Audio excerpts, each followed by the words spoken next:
गोंदिया शहराच्या मुख्य बाजारपेठेत असलेल्या बिंदल थाट हॉटेलला भीषण आग लागली आहे। या आगीत आतापर्यंत 7 जणांचा मृत्यू झाल्याचं स्पष्ट झालंय। आगीवर नियंत्रण मिळवण्यात यश आलंय, पण आग पूर्णपणे विझलेली नाही।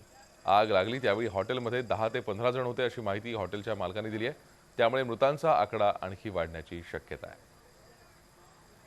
अधिक माहिती घेऊयात, आमचे प्रतिनिधी माधव चंदनकर सध्या आपल्या संपर्कात आहेत। माधव, मृतांचा आकडा वाढलाय, अजूनही आकडा वाढण्याची शक्यता आहे का? काय सध्या परिस्थिती आहे? बचाव कार्य कसं सुरू आहे? बचाव कार्य या ठिकाणी सुरू आहे। मृतांचा आकडा निश्चितपणे वाढू शकतो। जे मृत झालेले व्यक्ती आहेत ते काही कामानिमित्त या ठिकाणी आलेले होते असं प्राथमिक अंदाजानुसार कळत आहे। यामध्ये काही कोल्हापूरचे लोक आहे आणि त्याचबरोबर नागपूरचे सुद्धा लोक आहे। आताच एक माहिती येत आहे की यामध्ये 6 लोकांचा मृत्यूमुखी झाला होता, मात्र एक जखमी असताना त्याला नागपूरला नेत असताना त्याच्या वाटेतच मृत्यू झाला। त्यामुळे एकूण आता मृतांचा आकडा 7 वर पोहोचलेला आहे। एकंदरीत धक्कादायक माहिती समोर येत आहे।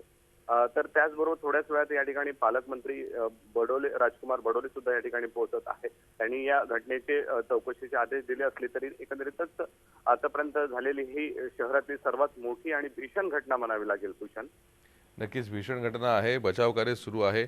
बचाव कार्यात किती अडथळे येत होते? कशा प्रकारे आगीवर नियंत्रण मिळवण्याचे प्रयत्न सुरू आहेत? निश्चितपणे मुख्य बाजारपेठ असल्यामुळे या ठिकाणी अग्निशमन यंत्रणा पोहोचण्यास खूपच तारेवरची कसरत सकाळपासूनच करावी लागत होती। त्याचबरोबर या ठिकाणी 200 कर्मचारी हे आग विझवण्यासाठी सतत कार्यरत होते। या ठिकाणी विशेष करून अदानी तसेच तुमसर तालुक्यातून आणि भंडारा शहरातून या ठिकाणी 3 ठिकाणून अग्निशमन दलाला विशेष पाचारण करण्यात आलेले होते।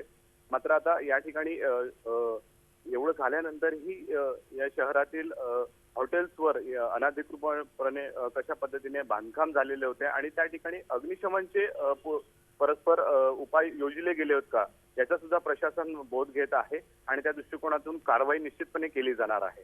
भूषण, नक्कीच माधव, धन्यवाद या सविस्तर माहितीसाठी। आपण पाहतोय मुख्य बाजारपेठेत असलेल्या हॉटेलला आग लागली होती। आगीत आतापर्यंत 7 जणांचा मृत्यू झाल्याचं कळतंय। अजूनही हा आकडा वाढण्याची शक्यता आहे। आगीवर पूर्णपणे नियंत्रण मिळवण्यात अजून यश आले।